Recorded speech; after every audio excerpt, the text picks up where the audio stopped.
bienvenue sur le plateau d'Informatique News. Aujourd'hui, nous avons le plaisir de recevoir Hugues Heuzé, qui est directeur général de Nutanix France. Hugues Heuzé, bonjour. Alors, on vous reçoit aujourd'hui dans le cadre de votre .next on Tour.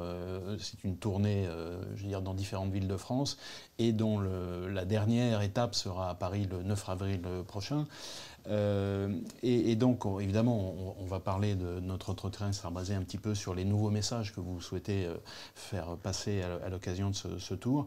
Mais on va partir sur une enquête dont vous avez publié récemment les résultats, qui a été publiée donc en novembre dernier, et qui en fait faisait part que, les entreprises en général, et donc vos futurs ou clients présents, souhaitaient avoir une stratégie plutôt cloud hybride. Deux, que le cloud public ne satisfaisait que 30% d'entre eux, et que 4 sur 10 disaient qui étaient allés dans le cloud public disaient qu'en général, ils avaient dépassé les coûts qu'ils avaient fixés au départ. Alors évidemment, ce sont des éléments qui corroborent et qui soutiennent la stratégie que vous avez depuis le début, qui est le multi-cloud ou le cloud hybride. Est-ce que vous pouvez élaborer, nous donner quelques éléments au vu de vos dernières annonces sur cette stratégie? Oui, exactement, Guy. Donc, on a commandé cette étude pour confirmer ce qu'on voyait déjà et les tendances que l'on avait au niveau du marché. Mais il est toujours bien de se le faire confirmer en allant directement interroger les décideurs, les DSI, les CTO. Donc c'est ça le plus important. Et donc cette étude démontre aisément que 90% des gens souhaitent aller vers cette hybridation. Alors pourquoi ? Parce que cette hybridation répond à plusieurs problématiques. Il faut savoir être agile, très rapide pour un certain nombre d'applications.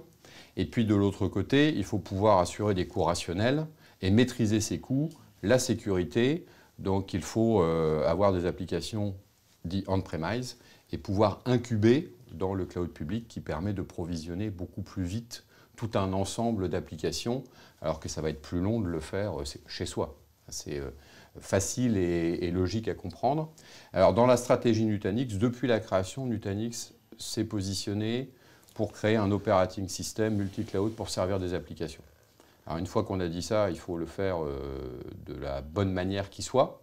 Donc on a dernièrement, lors de notre .next à Londres au mois de novembre, annoncé et présenté ces différentes stacks avec la partie core, la partie essential et la partie enterprise qui nous permettent sur la partie core d'asseoir l'ensemble des fonctionnalités sur lesquelles aujourd'hui, qui représentent aujourd'hui 90% de notre business, qui correspond à la brique d'hyperconvergence avec beaucoup d'ouverture, puisqu'on veut laisser énormément de liberté à nos clients pour utiliser soit des solutions d'hybridation dans le cloud public, soit des solutions d'hyperviseurs qui leur permettent de pouvoir continuer à utiliser l'hyperviseur qu'ils ont l'habitude d'utiliser ou bien passer sur des technologies Nutanix parce que nous proposons également notre propre hyperviseur. Ensuite, en discutant avec nos clients et nos futurs clients, ils nous disent vouloir aller plus loin en multipliant les différents workloads, les différentes applications afin d'avoir une plateforme en répondant à du mode objet, à du mode fichier, à du container. On parle beaucoup de containers aujourd'hui. La virtualisation était une chose, le container est une deuxième étape. Et puis enfin, il faut arriver à avoir un cloud management platform, un portail de services qui permet d'hybrider ces différents ensembles. Alors, petite remarque, effectivement, cette enquête, comme vous dites, démontre le souhait des entreprises d'aller vers le cloud hybride, mais à l'inverse, ils peuvent aussi écouter le discours de vos confrères et concurrents, comme AWS par exemple, dont le succès est assez phénoménal, qui leur dit mais non, mais vous inquiétez pas, ce qu'on vous propose, nous, ça peut très très bien fonctionner, avec quelques exemples d'entreprises qui ont mis 100% de leur informatique dans le cloud public. Donc comment vous faites pour arriver à faire entendre votre message à vous? Alors ce que l'on voit, c'est un bon exemple ce que vous citez sur la partie AWS, il y a Azure également qui pousse sur ces sujets-là. Ces gens-là ont pris il y a quelques mois, vous avez entendu aussi les annonces, il y a une brique qui s'appelle Azure Stack, c'est de l'Azure on-premise. Il y a du Atmos qui est le Amazon on-premise. Donc ça veut dire que notre stratégie, notre approche que l'on a depuis maintenant 10 ans, puisque Nutanix fête cette année ses 10 ans, est l'approche cohérente. Alors après, nous, on a fait le choix de positionner ces briques-là on-premise pour assurer aux clients l'invisibilité de l'infrastructure, pour simplifier les process et pour avoir une brique qui leur permette de poser des applications en toute sécurité, en toute confiance et avec des performances accrues. Ensuite, on se développe vers l'hybridation, puisque les Amazon, les Azure, les Google sont des sociétés avec lesquelles nous collaborons et nous travaillons pour offrir la meilleure expérience aux clients. Ce que l'on voit aussi, c'est de par le passé, moi j'ai quelques années d'IT derrière moi, les clients aiment bien avoir le choix, ne pas aller dans une seule voie. Quand vous décidez d'aller avec Amazon, si vous n'allez qu'avec Amazon, vous n'êtes qu'avec Amazon. Pareil avec Azure, pareil avec Google.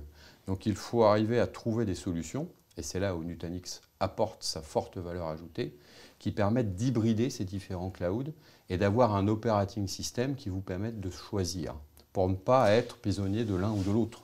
C'est important cette liberté de choix.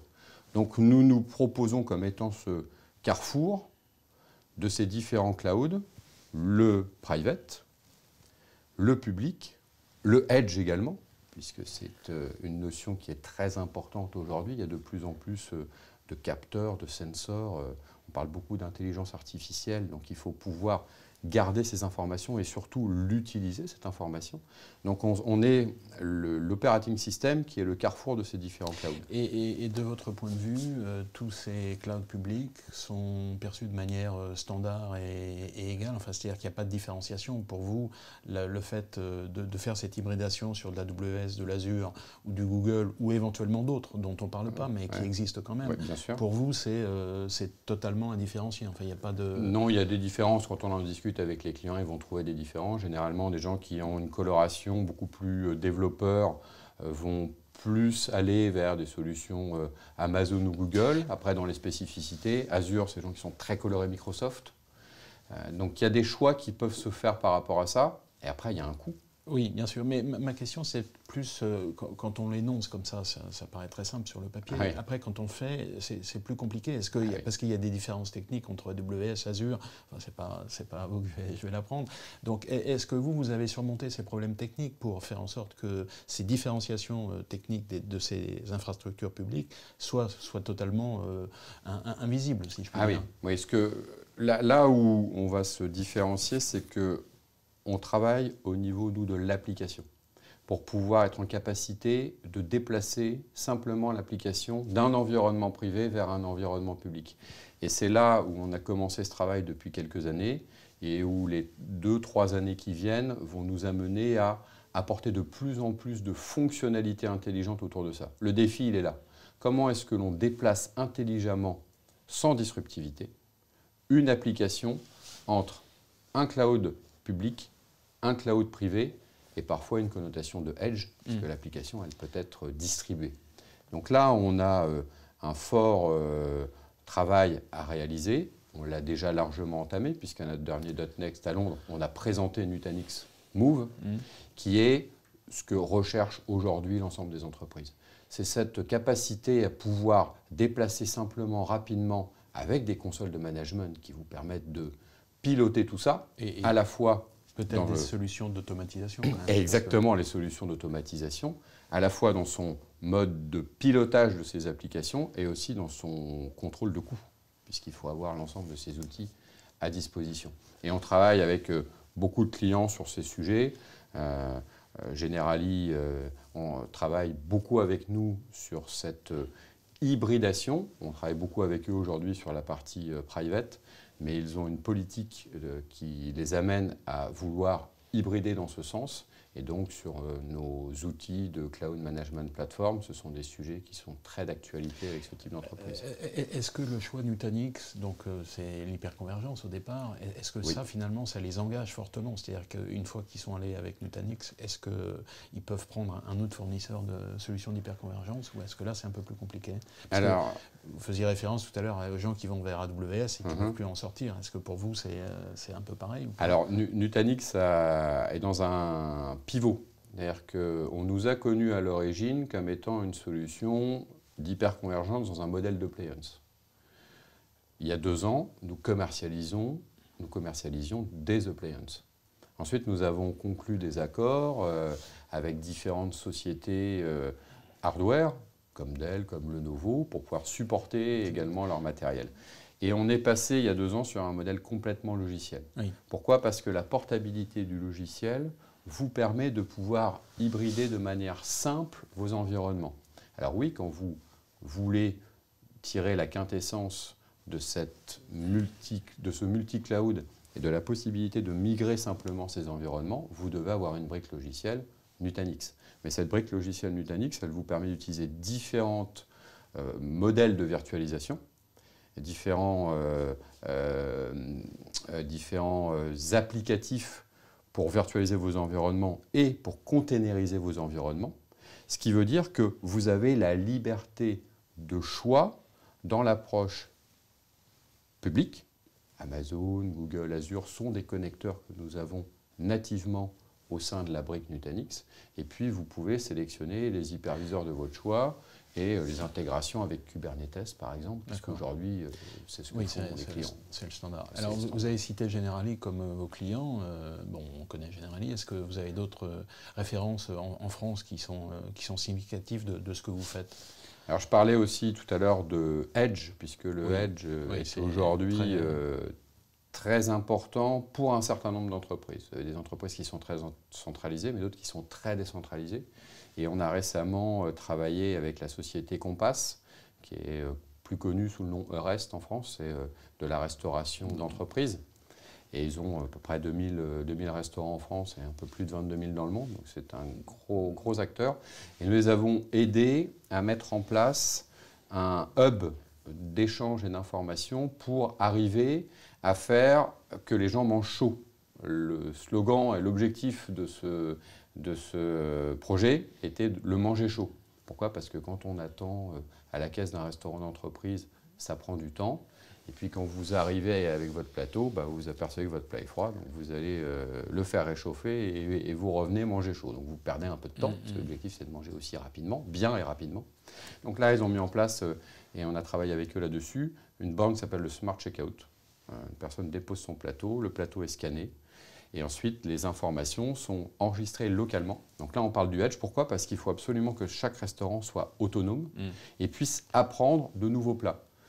Et après, tout ça est centralisé au niveau du data center qui va par la suite repousser l'ensemble des évolutions du code pour tous les restaurants. Et pour ça, ils avaient besoin de toute l'industrialisation et l'intelligence de Nutanix pour les aider à piloter ça. Donc manger chaud grâce à l'informatique, il fallait y penser quand même. Exactement. Et vous avez d'autres références à nous donner qui pourraient être intéressantes? Alors on travaille également avec des sociétés comme Thales. Oui. Thales, pour sa partie interne, a construit des éléments qui s'appellent les EF-Box.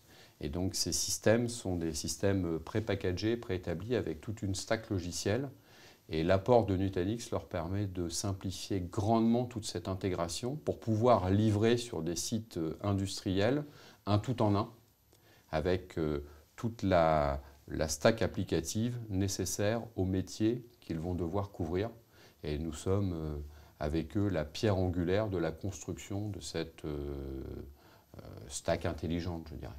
Très bien. Écoutez, je crois qu'on a fait un tour assez complet et on va donner rendez-vous à nos lecteurs le 9 avril à Paris au Palais des Congrès. Huguezé, merci beaucoup. Merci beaucoup Guy et on se voit le 9 avril pour le .next. Merci.